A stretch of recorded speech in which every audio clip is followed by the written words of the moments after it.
بسم الله الحمد لله والصلاة والسلام على رسول الله. اللهم اغفر لنا ولشيخنا ولجميع المسلمين.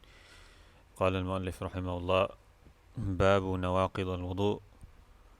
ينقض ما خرج من سبيل وخارج من بقية البدن إن كان بولا أو غائطا أو كثيرا نجسا غيرهما، وزوال العقل إلا يسير نوم من قاعد وقائم. Alhamdulillah wa salatu salam ala Rasulillah.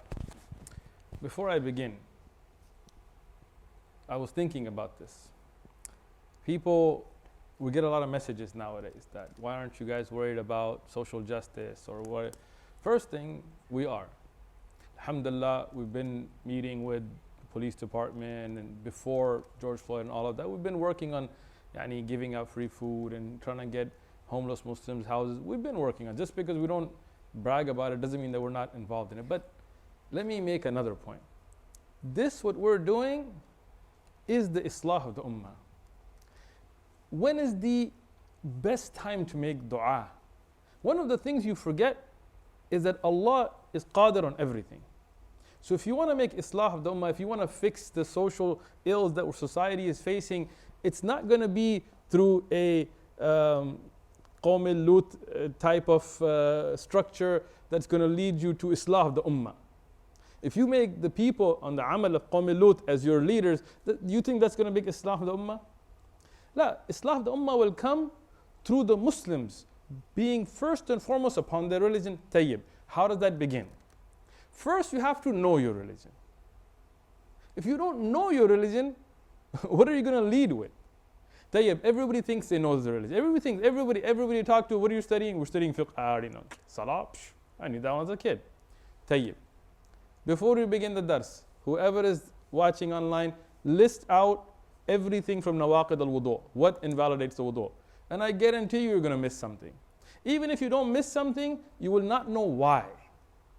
The thing that's making me very upset nowadays is you always get this, well, some ulama say this, some ulama say that. That's not going to be an excuse in front of Allah subhanahu wa ta'ala. Allah subhanahu wa ta'ala made it fardul ayn upon you to know how to make ibadah. When is the dua accepted? When is the dua the best time for dua? There are different times, like time of Jum'ah and this one. No, but from the ibadat, the closest you are to Allah subhanahu wa ta'ala in sujood.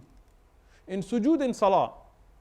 Tayyib, if your wudu is not correct, because you didn't take the time to understand what invalidated your wudu and how to make the wudu correctly.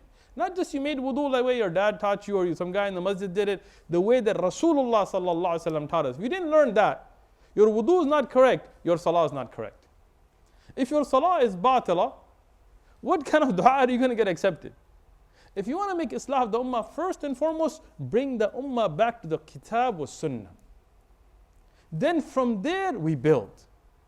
So don't think this isn't a part of the islah of the ummah. This is the islah of the ummah. It's just people are lazy. There's two big problems in the ummah today. One, jahl. We're ignorant. We don't know our religion, to be honest with you. The majority of the Muslims today, if you go and ask them basics of their daily ibadat, they don't know it. They think they know it, but they don't. Second, kasula, laziness. Everybody's lazy today. Nobody wants to actually put the effort to do what it takes. People just want to sit back and think as if that Twitter post you send is going to fix the ummah now. La, you have to have ijtihad. You have to make an effort, and you have to have it fi du'a al-Quran wa sunnah, in the light of the Quran wa sunnah. Having said that, another thing that's really a pet peeve of mine recently is somebody always telling me, well, Islam QA said, look, I love Islam QA. Is the best site the Muslims have developed on the internet. Sheikh Munajjid, may Allah reward him and free him and make his affairs easy for him. I've met him in person when he was setting up the durus for my Sheikh Aminullah al-Bishawari, and he's a wonderful person, may Allah protect him. One of the brothers even asked me recently, who do I think is the mujaddid of the ummah that's alive today? I told him, La adri wallahu alam, I'm not qualified to make that. He said, in his opinion, it was Sheikh Munajjid from the effort that he did. This is how much people respect him, and there's no doubt to that. But a website is a website. Okay? Don't get carried away. And if Islam ki way has something, it doesn't necessitate that it's from the Quran itself, like as if everything there has to be correct. There are thousands, at least hundreds of core students that work on that website. So sometimes you will find contradictory answers on there because Shaykh Munajjid does not personally write each one of those answers. And even if he did, he's one alim. So don't get carried away. Don't be like every time I mention a masala or hadith, Islam ki way said, I understand Islam ki way said that. I've read it on Islam ki already. I'm not talking about just a website. Let's talk about adillah. If you're not talking dalil, I got nothing to talk to you about. Tayyib. Those were things I wanted to get out of the way first. Tayyib, bab nawaqid al-wudu'. The bab of those things that invalidate the wudu'. Nawaqid, yani this is jam'a. This is plural for naqid, which is to invalidate or to make something with its batil. It's no longer applicable. It's been invalidated. طيب. The muallif, he begins with ينقض ما خرج من السبيل. فهنا يعني مطلقا غير أتكلم على يعني هل هو نجس أو غير نجس. طيب. وهذا المذهب يعني. We begin with the first saying of the muallif that wudu is invalidated by anything, and that's why I'm saying in English we have to add words here. In Arabic you don't need to because it's jami'. But in English we have to, he's saying that anything that comes out of the path, tayyib, invalidates the wudu. What is sabil? يعني sabil, we see sabilin. Sabil في اللغة يعني الطريق. Sabil means a path. But istilahan, what does it mean? It means السبيلين, the two paths which are the qubul wa dubur, يعني the front and the back. I'm not going to explain in detail, inshallah, you guys will get it. But males and females, everybody has two passages for the waste to be passed out. There is a front passage and a back passage. And there's no shyness in the religion. You have to learn these ahkam. فالسبيلين في الشريعة وفي اصطلاحا هما الطريقان. يعني the سبيلين in the Sharia, they are the two paths لخروج النجاسة من البدن, for getting rid of that which is يعني from the waste in the body regularly. طيب. So first thing that invalidates the wudu is what passes through the two paths. Now, there are two major categories here. One is something najis that passes through the path, through two paths, right? One is something not najis that would pass through them as well. We'll give you examples, inshallah. Mu'tamidan fil madhab, both of them invalidate the wudu. Tayyib, let's talk about some examples now. What can go through the paths? One, al-bawl, which is urine. You can urinate. Does urination invalidate the wudu? No doubt. Gha'it, yani defecation, number two as we call it, that also invalidates the wudu.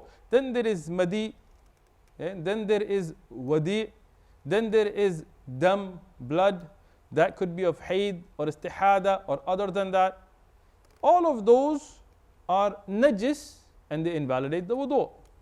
But what about a rih? What do you call it? Fluctuation? Huh?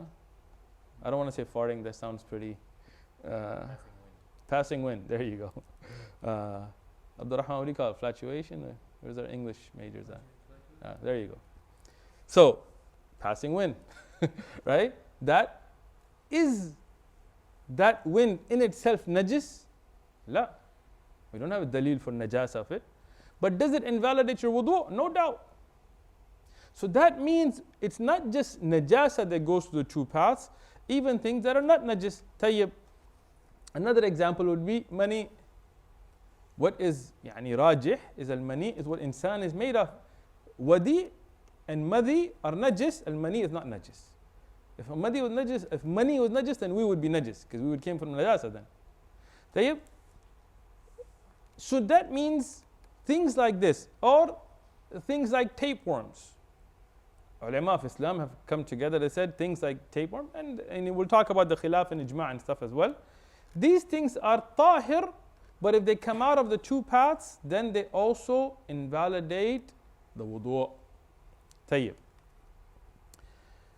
Now let's get to some adilla. First thing, regarding those things that we mentioned from the najasat coming out, and some of the things that are tahir coming out, including rih, from the sabilain, we will mention ad-dalil min al-Qur'an wa min al-ahadith al-sahiha wa min ijma' al-ummah. There is no doubt. Tayyib. In the Qur'an, in Surah Al-Ma'idah, and this is the Ma'idah of wudu', and all the many of the ahkam of wudu', not all, many of them come from this ayah. When Allah subhanahu wa ta'ala talks about those that need to renew the wudu', فَمَنْ جَاءَ, and when one of you comes, أَحَدَكُم مِّنْ الْغَائِطِ. غَائِطِ here, كما قال القرطبي, Imam al-Qurtubi makes tafsir, he goes, this is, even though غَائِطِ is for defecation, here it includes any types of qada al-haja. So when one of you comes from answering the call of nature, and then Allah subhanahu wa ta'ala continues with the ahkam of touching the woman and so on, we'll talk about. But it ordains the wudu' from the Qur'an itself. Tayyib. Then we look at the hadith of Safwan ibn Assal radiyallahu anhu. Safwan ibn Assal radiyallahu anhu, who says that Rasulullah sallallahu alaihi wasallam, and I'm going to just kind of summarize a little bit of the hadith from what is related, regarding making masha or taking off the khuf. He said a day and night for the resident, and it's night for the traveler. He said except in case of the major hadath, yani for ghusl, you had to take the khuf off. He said, but for other things that you could make masha and would require the wudu', meaning he mentioned al-gha'id wal-bawl wal-nawm. Tayyib. This hadith is reported by Ahmad in his Musnad. It is sahih, as Ibn Mulaqqin, who's also known as Ibn Nahwi, said in Al-Badr al-Munir, to no doubt it's authentic hadith. So Safwan ibn Assal, he mentions this hadith and mentions three things that invalidate the wudu'. One of them being defecation, one of them being urination, and one of them being sleep. We'll get to sleep in a minute, but you might be asleep already. But those two things here we mentioned from ahadith al-sahih. There are many other ahadith on this issue. I'm not going to go deep into it because there's no khilaf on this issue. But I still give you the adillah. Tayyib. The third, as I mentioned, ijma' of the ummah. Imam Ibn Mundir in his book Al-Ijma' and Ibn Hazm in Maratib Al-Ijma' has mentioned this to be an issue of ijma' of the ummah. Other a'imma as well, like Ibn Qudama and An-Nawawi and others, have mentioned this in their respected books as well. So this is something where we have a dalil from the Quran, many sahih ahadith, and the ijma' of this ummah documented by the ummah. So khalas, there's no khilaf. There is no need to go deep. If you urinate, defecate, tayyib. I also mentioned about passing wind. Even though these adillah didn't cover passing wind. But no doubt there is the hadith which is muttafaqun alayh, where Rasulullah sallallahu alaihi wasallam said, when the Sahabi asked about passing wind in salah, he said that la yansarif, yani do not move, hatta yasma', until you hear sawtan, if you either hear the sound, or rihan, yani if you smell the smell of it. Tayyib. So what does that mean? That means that passing wind invalidates the salah, because if you're in salah, you cannot leave salah unless one of either the shurut or rakan or so on is violated. Meaning, one of the shurut of salah is what? Al-wudu', being in a state of wudu'. So if Rasulullah is saying leave the salah in this situation, then that means that it invalidates the salah. So this is something that's tahir, but since it comes out of the two paths, from the clear hadith, it invalidates the salah. Tayyib. But now, I mentioned this hadith particularly for you to keep in mind when we start talking about blood and its effect on wudu'. Tayyib. What is the dalil that passing wind invalidates the salah? Here in this hadith, the Rasul said, leave the salah for this case. Tayyib. Tayyib. What about al-madi and other things like this that we mentioned? The hadith of Ali ibn Abi Talib radiyallahu, where he was shy to ask Rasulullah sallallahu alaihi wasallam about madi. And we will discuss this in the najasat, but just for the sake of the lesson here, there are three, other than bowl, other than urine, there are three other excrements that come out of the male. One of them being al-madi, which is a clear liquid, right, which has no smell or yani color, pre-seminal liquid or whatever they call it. One is mani, which is what the human is made of, semen. And then there is wadi, which is like semen, except that it doesn't come out with pleasure or force. So hence, it is not the building block of the human. Tayyib. So out of those, al-madi and wadi are najis, except al-mani, from the hadith of Aisha radhiyallahu anha and so on. But here, do those things invalidate the wudu? Yes. Tayyib. What is the dalil? Hadith of Ali ibn Abi Talib radhiyallahu anhu. He used to have a lot of madi and he was shy to ask Rasulullah sallallahu alayhi wasallam. So he sent al-Miqdad ibn al-Aswad radhiyallahu anhu to ask Rasulullah sallallahu alayhi wasallam. Told him to wash, if it happens, to wash the private part. Another hadith to make nadh, to sprinkle the water on the clothes, and yatawadda, to make wudu. And this is in al-Bukhari. Riwayahs in Imam Muslim, Imam Ahmad, so on and so on. But it's in al-Bukhari, so it's sahih hadith. So what does that tell us? That madi also invalidates the wudu.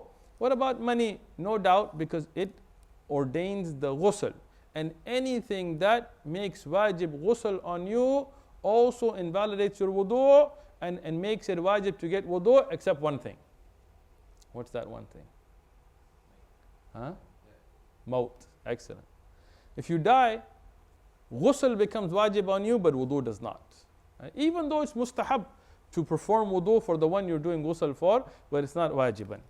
But anything else, like the exiting of mani, or hayd, or nifas coming, or anything else that ordains for you to have ghusl, also invalidates your wudu, illa maut, except for maut. Tayyib. So, what do we learn from all these adillah? And what do we learn from these different, and again, I'm not mentioning all the ahadith on this subject, I'm just giving you what is enough for you to know, that have yaqeen in what you are studying. Tayyib, is that this mas'ala is correct. Anything that comes out of the sabilain, out of the two paths, the front and back, whether najis or tahir, invalidates the wudu. Tayyib, what about wind coming from the front passage, which will usually be something that women deal with, not so much in men? Khilaf ulama, but rajih is it invalidates the wudu. Why? Because it comes under the same heading as sawt, sawt or rih of coming. It did not specify dubur or qubul, so it tells you that what is rajih is it also invalidates the wudu. So anything mutlaqan, whether it's tapeworms or anything else like this, if it comes out of the two paths, it invalidates the wudu. The muallif, he continues and he said, wal kharijun, and what comes out, from the rest of the body, in kana bawlan or ga'itan, if it is bawl or ga'it, which is urination or defecation, from the rest of the body. Tayyib? And you will ask, how does that happen? I will explain it inshallah. أو كثيرا نجسا غيرهما. Tayyib. There is two major masail here, so I'm separating them. Tayyib. One is if urine or feces comes out of the body but not from the two paths. And this is something that the ulama of Islam were very ahead of their time in explaining, because in that time it wasn't as common as it is today. But today, many people have operations, many people go and they have surgery and they have so on, and they have a little baggie stuck to their stomach, and they do not urinate or defecate through the two paths. Now, does urination and defecation in their case invalidate the wudu or not? Yes, it does. But what is the dalil? We'll get to that inshallah. First, understand the suratul mas'ala. First, understand what is the mas'ala. So, there is two issues. This is one of them, which is urinating or defecating from the rest of the body. So if you're not going to the regular natural two paths, but from the rest of the body, it does invalidate the wudu. Now the question may come that some people who get these kinds of operations, they continuously urinate. It's not like the rest of us who urinate once every so often and then go make wudu. In their case, and this is not here in this bab, but I'm giving this because I don't want you guys to not know. We take the hadith of Fatima radiallahu anha, where she asked Rasulullah sallallahu alaihi wasallam about istihada, the blood that continuously flows from a woman, but not the blood of hayd. It is not the blood of the menstrual cycle. So Rasulullah sallallahu alaihi wasallam ordained for her to make a fresh wudu every salah. So if you have continuous urine coming out, then you make one wudu per salah. And there are many other adillah for this as well, but this is to understand. But if somebody has urine and feces coming out from other than sabilain on a periodic basis, not continuously, then they would make wudu for it like you would as if they were coming out of the two sabil. And this is something that is based in these adillah. So we are good on this aspect of it. But then we get to a different aspect of it, which is if something other than urine and feces. Urine and feces coming out of the rest of the body, what is the dalil? And there is ijma'. Many of the imma put ijma' on this issue too. But let's go back to the dalil. The dalil is, why does that invalidate your wudu? Tell you, when we look at the Quran in Surah Al-Ma'idah, Al-Gha'id is mentioned. Does it specify the sabil? Does the ayah mention the sabil? No. It just mentions the defecation, which includes urination according to the ulama tafsir. Tayyib, when we look at the hadith of Safwan ibn Assal, does it specify it has to be through the sabilain? La. It mentions gha'it wal bawl.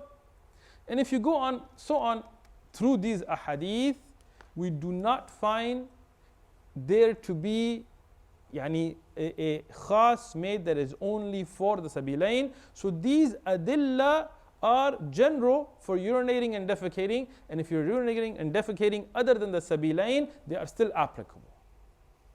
Tayyib? So this is the dalil for this mas'ala, and this is again many of the a'imma and ulama mention this ijma'an. The next mas'ala where there is some khilaf, where if you have other than urine and feces, we're done with that. You guys are all clear on that, right? Other than that, if a large amount of something najis, there are two shurut here. Kathiran najisan. If a large amount of something najis, something filthy, exits the body, and this is not from the two paths, because from the two paths we said ijma'an, then it invalidates the wudu. So, something, and we'll talk about what those things can be, but something najis from inside your body comes out from other than the two paths, does it invalidate your wudu or not? There is some khilaf ulama on this issue. Tayyib, but we have to take it per thing. We can't just make a general statement here. Even though there are three opinions here from ulama. One, that anything, whether it's kathir or qaleel, will invalidate. One is that it does not, if it does not come out of the sabilain, and one is that it will only if it's a lot and it's najis. Tayyib, but what are we talking about and what is the dalil? The first thing we can discuss is al-qay. Qay is vomit, throw up, when you blah, right? Al-qay, does it invalidate the wudu or not? According to the Shafi'i madhab, it does not. Imam Shafi'i and those a'imma said, if you throw up, it does not invalidate your wudu. Tell you, what is the dalil for that? Always remember, you are obligated to follow what Allah has ordained and what the Prophet ﷺ has established for us from this religion. So you need to know. Don't just say, some alim said yes, some no, I'll just follow whatever. No. You need to follow what is authentically established by adillah. Tayyib? Don't tell me Islam QA said that it doesn't. Tayyib? Don't become a muqallid of Islam Q. If you're going to make taqleed, the a'imma al-arba were better. Tayyib.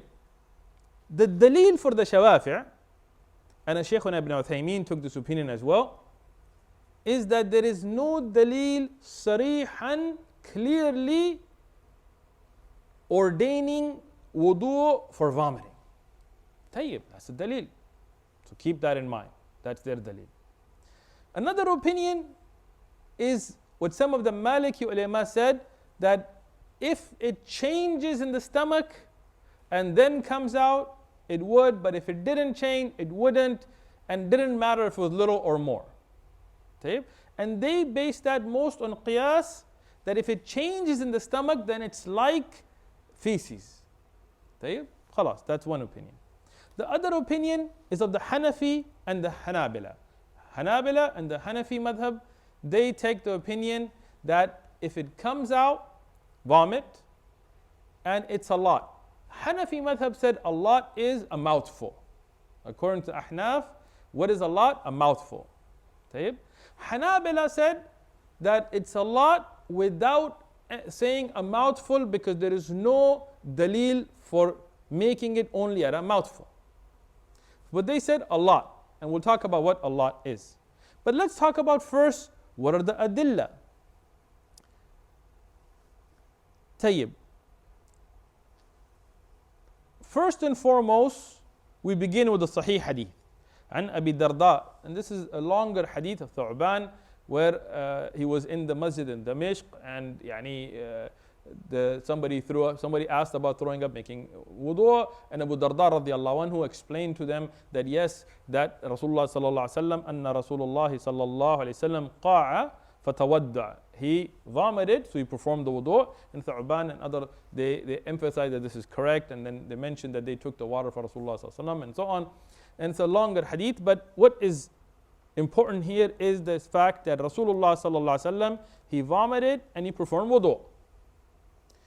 First thing, some of the ulama weakened the hadith, but Imam al-Tirmidhi said, Ashha shay fil bab, this is the most authentic of what's been reported here. Shaykhuna Albani in Irwa al-Ghalil also authenticated it, and many other a'imma and ulama, including some of the earliest ulama like Imam Ahmad and others from the ulama of hadith, they authenticated the hadith.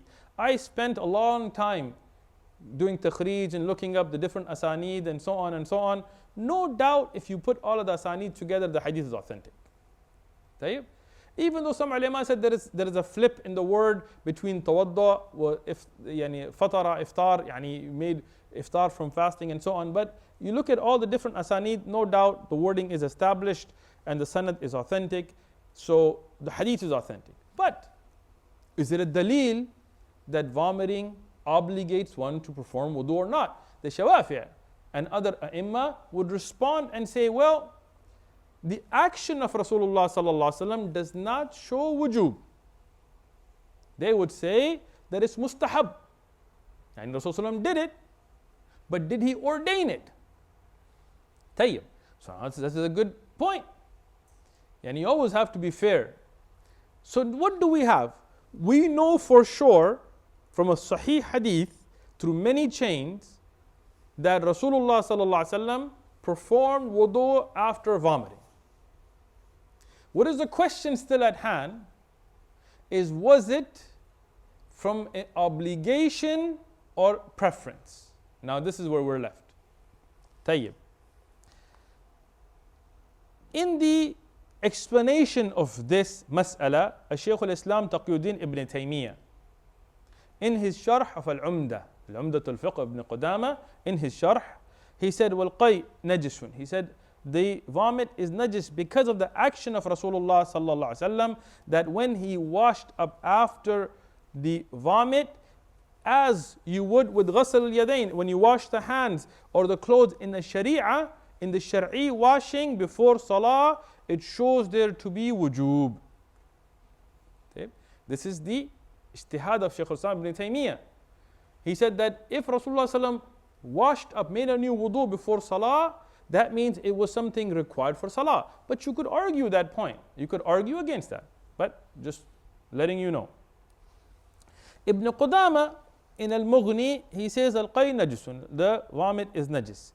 And he gives another qiyas here, where he says that it is the ta'am istihal, it is fil jawf, it is the food that has been processed that comes back out. So again, like other a'imma, like the Malikiyah, they said that it is qiyasan najis with feces. But again, you could argue that point too. For example, if you pass wind from the sabilain, it invalidates the wudu. If you burp, it does not invalidate. No alim said burping invalidates wudu. So you could argue that point. Tayyib. So now we have these adilla. There are many ahadith where Rasulullah sallam ordered wudu for the one who vomited, but they're all weak. Tayyib. Now, you could make a point that those weak ahadith explain whether Rasulullah sallam did it out of wujub or not, but that can be argued. What cannot be argued is, as Ibn Qudama and as Bahauddin al-Maqdisi and others have mentioned, that there are clear aqwal sahih from the Sahaba that explain that yes, it is wajib to make wudu after vomiting. including Ibn Abbas radiyallahu anhuma, including Ibn Umar radiyallahu anhuma, and then from the senior tabi'een, Sa'id ibn Musayyib, and Alqama, and Ata, and Qatada, and Al-Thawri, and then after them Al-Ishaq, and then so on and so on. So when you get to these clear sahih ahadith from a Sahaba, it clarifies the marfu' hadith of Rasulullah sallallahu alaihi wasallam that Rasulullah did not make that wudu after vomiting istihbab, yani from it being preferred, rather it was due to wujub. At first we didn't have a clear understanding whether it was this or that, but these mawquf sahih ahadith explain the marfu' hadith. Tayyib. Now those who say that it does not, do they have a dalil sahih that Rasulullah vomited and made salah without making wudu? None. Do they have a hadith of a sahabi sahih sanadan that he vomited and then went and made salah and Rasulullah was there and approved of it? No. Their main dalil was that there is no dalil to show wujub of wudu after qay. But here we show from the fi'l of Nabi Sallam, he did it. And from the Sahaba explaining it, it was wujuban. So khalas. And I know I spent a lot of time on this issue because I'm going against Islam QA and stuff, so I want you guys to be ready to explain this issue. So what is rajih? Is that if you vomit a large amount, tell you what's a large amount, and we'll talk about why a large amount in a minute when we talk about blood. The Hanabala do not believe in setting up numbers and measurements without proof. Just saying 3 meters and 3 miles and 3 toes, and you can't just make up stuff. This is the deen of Allah subhanahu wa ta'ala. If Allah subhanahu wa ta'ala did not specify a quantity like the qullatain is specified, so we say qullatain. The 4 burat for safar is specified, so we say it, yes.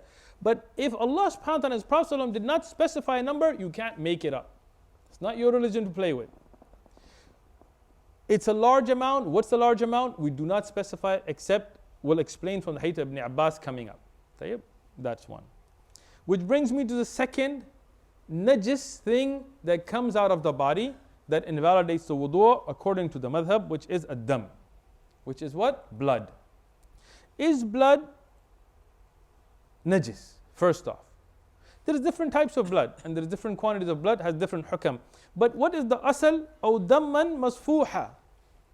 What is that? The blood that flows out in force. If you look at the tafsir of this ayah, the earlier mufassirin, all of them agreed that this includes the blood of insan or animal that gushes out, that forcefully flows out.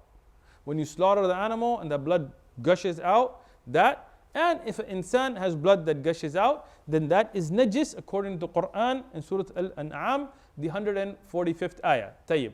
So this is the asal. This is the asal of it. Now there are different types of blood, as we said. For example, the blood of hayd or istihada, no doubt it's najis. There are clear ahadith on it, like the hadith of Fatima radiallahu anha that I mentioned earlier, hadith of Aisha radiallahu anha when the woman asked her, and so on and so on, tells us that hayd and istihada and these types of blood is najis. Tayyib.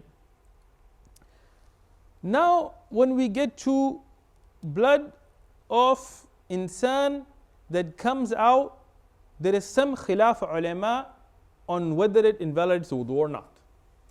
Okay? For example, the Shawafi', they said no. Blood flowing out, even if it's large amount, does not. The Hanafi madhab, mu'tamidan, said it does if it is enough to drip. Okay? If it drips, it invalidates the wudu. Okay? The Hanabila said that it does if it is a shocking or large amount. Well, what is the adillah? Those that say that blood flowing out does not invalidate the wudu, their proof is that there is adam al-dalil, there is no dalil for it. And they said there is the hadith of Ibn Umar radiyallahu anhuma that he popped a pimple and blood flowed and he smeared the blood and continued salah. If blood flowing would invalidate your wudu, you'd have to leave salah. And there are many other ahadith they mention on this. For example, from the Sahaba radiyallahu anhum, the hadith of Ubadah ibn Samit radiallahu anhu. He had blood that came out of his nose. He put his fingers in his nose. He smeared it, continued his salah. And that is mentioned from a few different of the Sahaba. The hadith of Abbad ibn Bashr radiallahu anhu, who was hit with the arrow, the Ansari Sahabi, and he continued his salah. He hit with more arrows and he continued his salah, and so on. Tayyib. So these are adillah that show that blood flow does not invalidate the wudu. Tayyib. But we mentioned from the Quran that gushing blood does invalidate the wudu. So how do we put these adillah together? We go to the clear Sahih hadith from Ibn Abbas radiyallahu anhuma, who said that if إذا كان فحشا, يعني if it is a large amount of shocking blood, that invalidates the wudu. If not, it does not. This is a very clear dalil. Now, in the light of this dalil, let's go back to the other adillah. When we look at the ayah in the Quran, is it dam mutlaqan? La, dam al-masfuha. That blood which flows out in force.